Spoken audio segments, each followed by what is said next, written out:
नमस्कार, मैं उजाला। आप देख रहे हैं केकेडी न्यूज। वक्त हो चला है 3 बजे के दिन बड़ी खबरों का। आइए रुक करते हैं इस वक्त की पहली बड़ी खबर की ओर।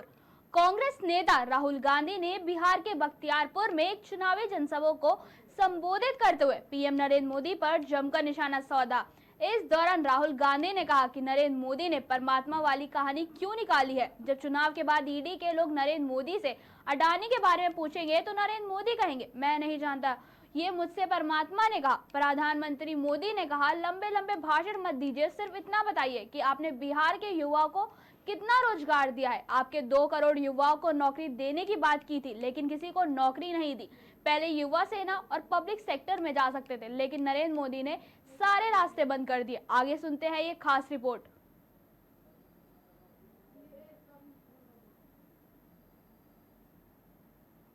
ये उन्होंने पता है क्यों कहानी निकाली है, ये परमात्मा वाली।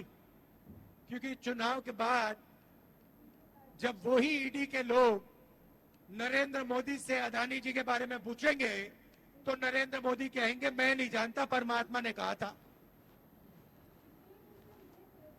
मोदी जी, आप लंबे लंबे भाषण देना बंद कीजिए। आप देश को बांटने की कोशिश नहीं कीजिए। आप सबसे पहले देश के युवाओं को यह बताइए, बिहार के युवाओं को यह बताइए कि आपने हिंदुस्तान के युवाओं को कितना रोजगार दिया, कितनी नौकरियां दी। आपने 2 करोड़ युवाओं को रोजगार देने की बात की थी, आपने एक युवा को नौकरी नहीं दी। यहां हाथ उठा के दिखाओ भैया, बेरोजगार, ये बेरोजगार हाथ उठा के दिखाओ। ये है नरेंद्र मोदी का नतीजा, इनकी पॉलिसी का नतीजा कि हिंदुस्तान में युवाओं को रोजगार नहीं मिल सकता। ये पहले आपके अलग अलग रास्ते थे।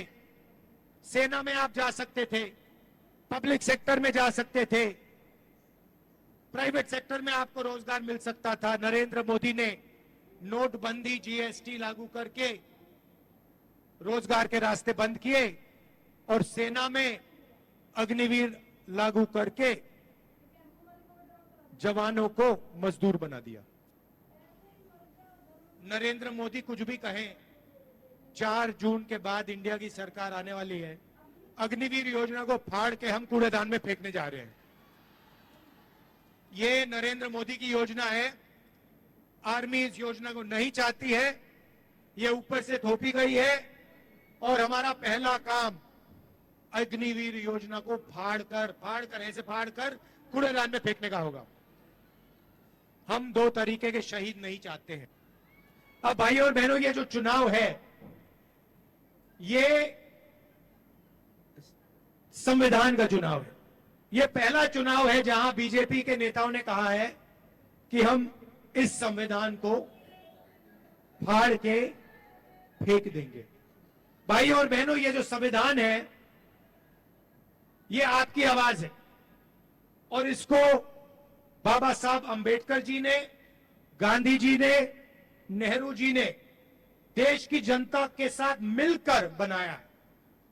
और मैं नरेंद्र मोदी और उनके चमचों को कहना चाहता हूं कि दुनिया में कोई शक्ति इस संविधान को छू तक नहीं सकती है। और अगर आपने कोशिश की तो आपके सामने तेजस्वी यादव, राहुल गांधी और बाकी इंडिया गठबंधन खड़ा मिलेगा। इसको हम कभी बदलने नहीं देंगे, इसको कभी रद्द नहीं होने देंगे। भाई और बहनों, इसके आने से पहले इस देश में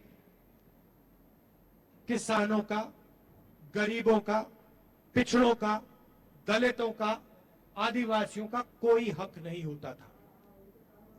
जो भी आपको मिला है, जमीन का हक मिला, रिजर्वेशन मिला, जो शिक्षा मिली, स्वास्थ्य मिला, वो सारा का सारा इसी संविधान ने आपको दिया है। भाई और बहनों, तूफान आ रहा है। उत्तर प्रदेश में और बिहार में इंडिया गठबंधन का तूफान आ रहा है। मैं आपको बता रहा हूं, एक बात लिख के ले लो, नरेंद्र मोदी हिंदुस्तान के प्रधानमंत्री नहीं बनने जा रहे हैं। ये उन्होंने पता है क्यों कहा।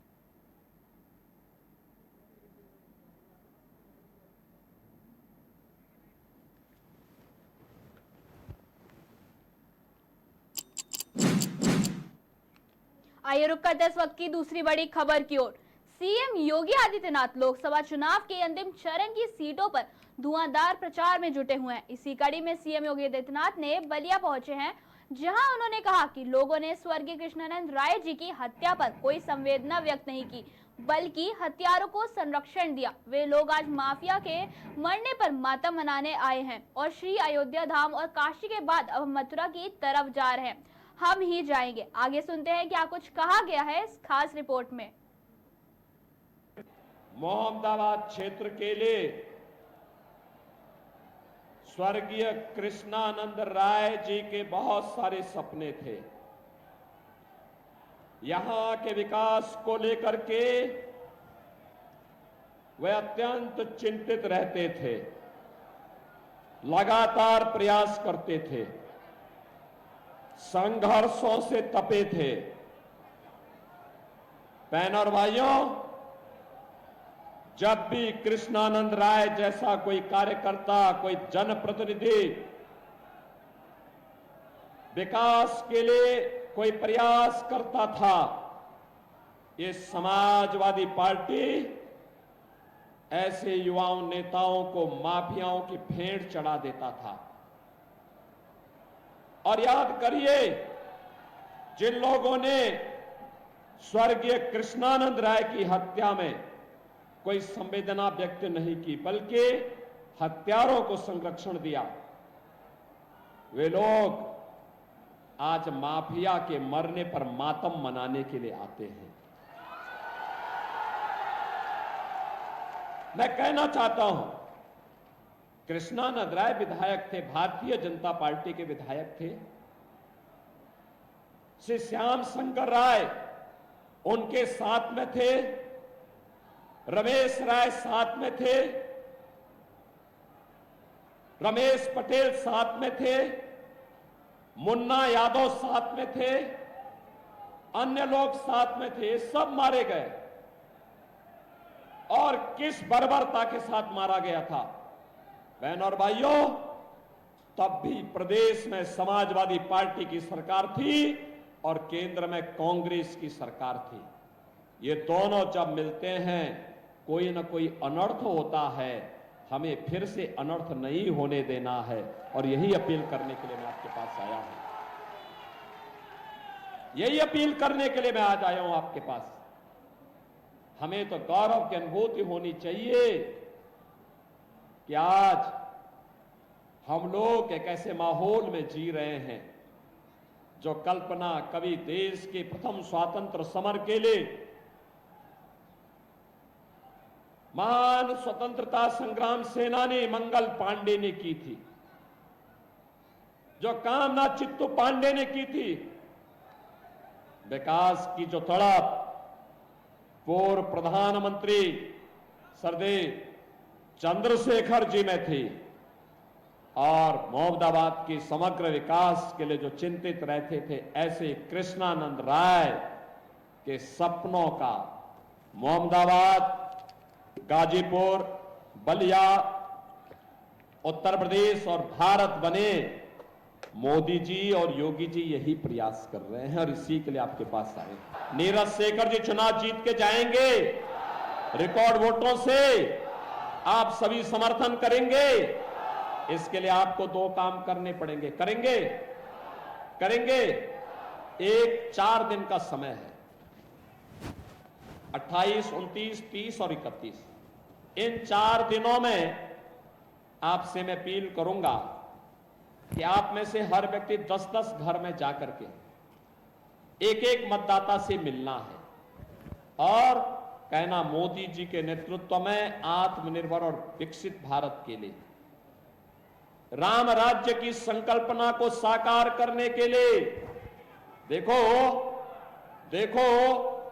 याद रखना, ये समाजवादी पार्टी तो कुछ नहीं करेगी, लेकिन हम कह सकते हैं कि अयोध्या और काशी के बाद अब हम मथुरा की तरफ ही जा रहे हैं। हम ही जाएंगे उधर भी। और इसलिए बहनों और भाइयों, मैं आपसे कहूंगा, घर घर जाना है, आत्मनिर्भर भारत के लिए और विकसित भारत के लिए मोदी जी को फिर से प्रधानमंत्री बनाना है। इसके लिए कमल चुनाव चिन्ह पर बटन दबाना है। बोलेंगे, सहमत करेंगे। और बहनों और भाइयों, 1 जून को मतदान होना है। 1 जून के मतदान के दिन उन सभी 100 से लेकर 125 वोटर को लेकर मतदान केंद्र में जाकर के 10 बजे के पहले मतदान करा देना। कराएंगे, कराएंगे। मोहम्मदाबाद क्षेत्र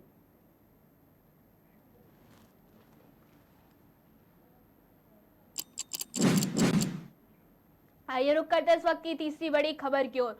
लोकसभा चुनाव के तहत अब तक संपन्न 6 चरणों के दौरान दिल्ली सहित देश भर में पार्टी और इंडिया गठबंधन के लिए चुनाव प्रचार कर चुके सीएम अरविंद केजरीवाल अब पंजाब पहुंच गए और वहां पंजाब में लोकसभा की सभी 13 सीटों पर आम आदमी पार्टी की जीत को अंतिम चरण में सुनिश्चित करना चाहते हैं। इसके लिए वह पंजाब में धुआंधार प्रचार भी कर रहे हैं। अब इसी क्रम में उन्होंने सोमवार को अमृतसर के टाउन हॉल में व्यापारियों और उद्योगपतियों को संबोधित किया और कहा कि पंजाब के हक के लिए संसद में हमारे एकमात्र लोकसभा सांसद के अलावा अन्य 12 सांसदों ने कभी आवाज ही नहीं उठाई। उन्हें पता ही नहीं है कि आप लोगों की क्या समस्या है। आम आदमी पार्टी आप लोगों की पार्टी है। हमें आपकी समस्याएं पता है जिनका हम समाधान कर रहे हैं। आगे सुनते हैं क्या कुछ कहा गया है।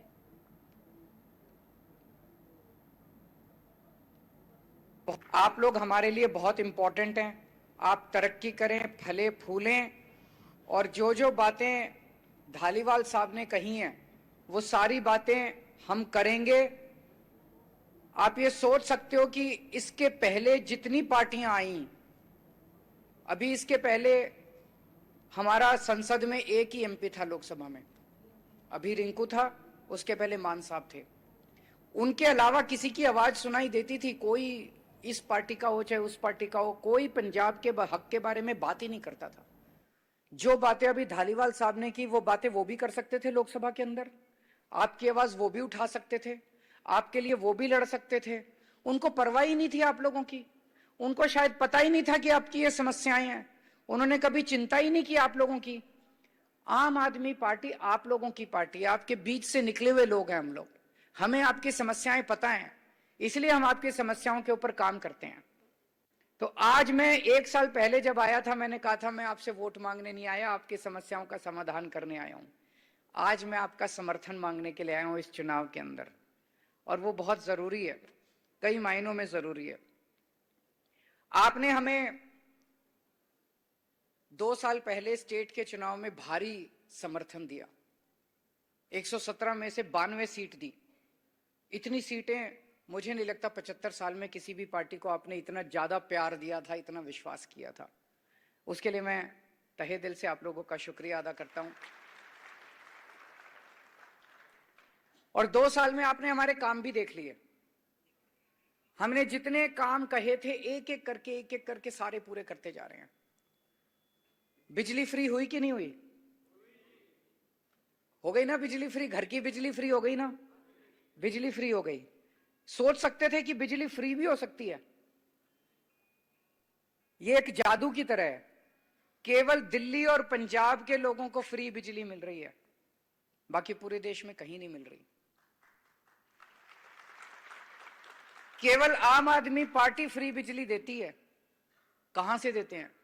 हमारी जेब से तो देते नहीं, पैसे बहुत लगते हैं, इतने पैसे तो है नहीं हमारी जेब में। वही पैसा है, कोई नया टैक्स भी नहीं लगाया, उतना ही टैक्स लग रहा है आप लोगों के ऊपर, थोड़ा कम ही लग रहा होगा, हमने कोई नया टैक्स नहीं लगाया। उसी पैसे को बचा जो पहले पैसा भ्रष्टाचार में चला जाता था, उसी पैसे को बचा के आप लोगों को बिजली फ्री कर दी हम लोगों ने। हमारा जो कैंडिडेट है, हमारा जो यहां से कैंडिडेट है, वो एग्जैक्टली आपकी समस्याओं को समझता है और उन समस्याओं का समाधान करने के लिए वो पूरी तरह से कमिटेड है और आप लोगों का उस पे विश्वास है।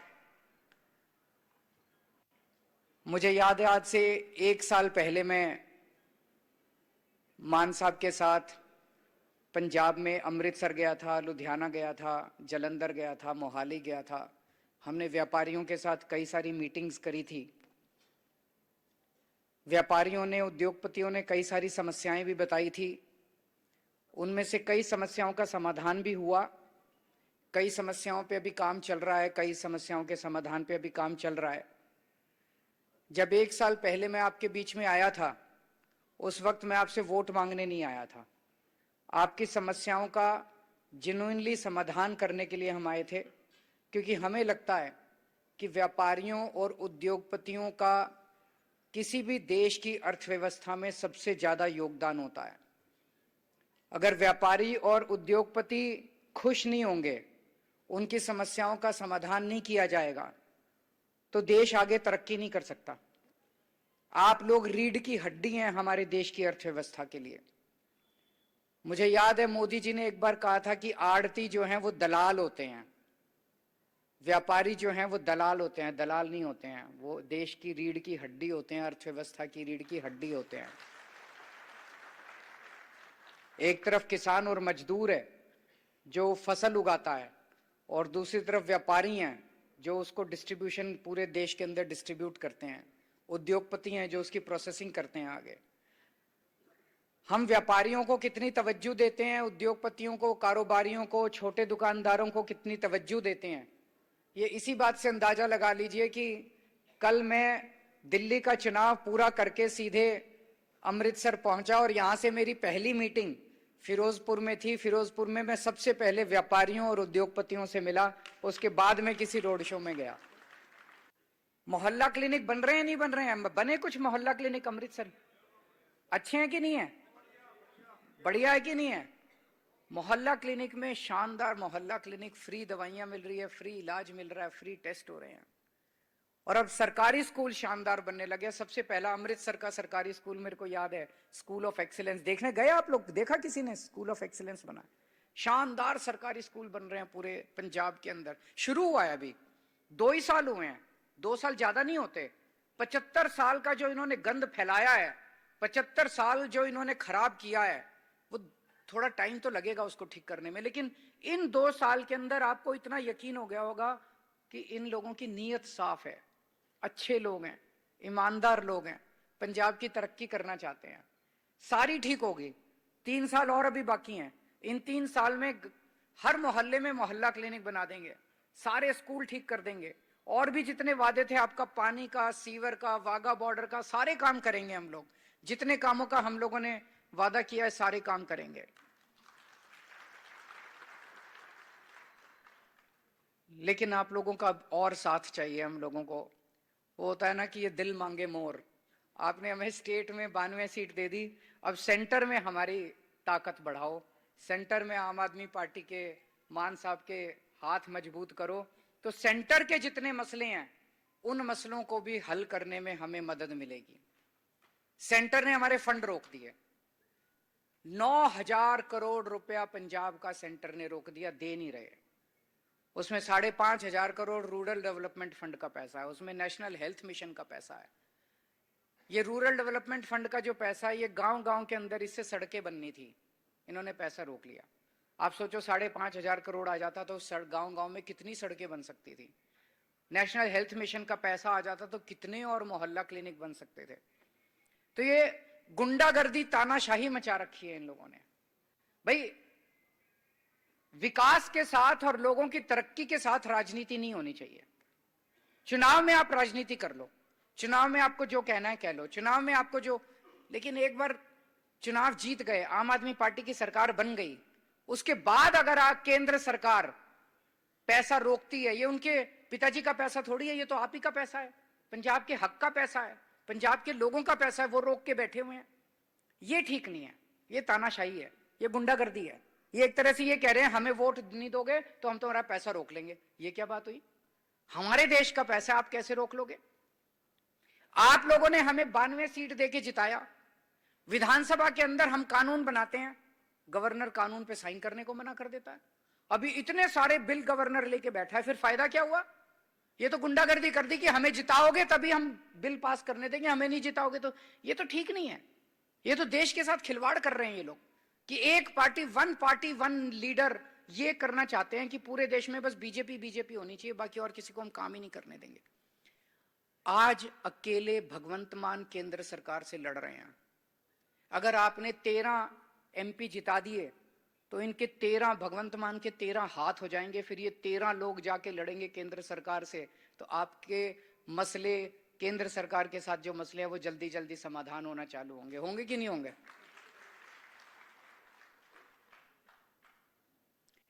अभी इतनी तानाशाही मचा, इन्होंने मेरे को गिरफ्तार कर लिया,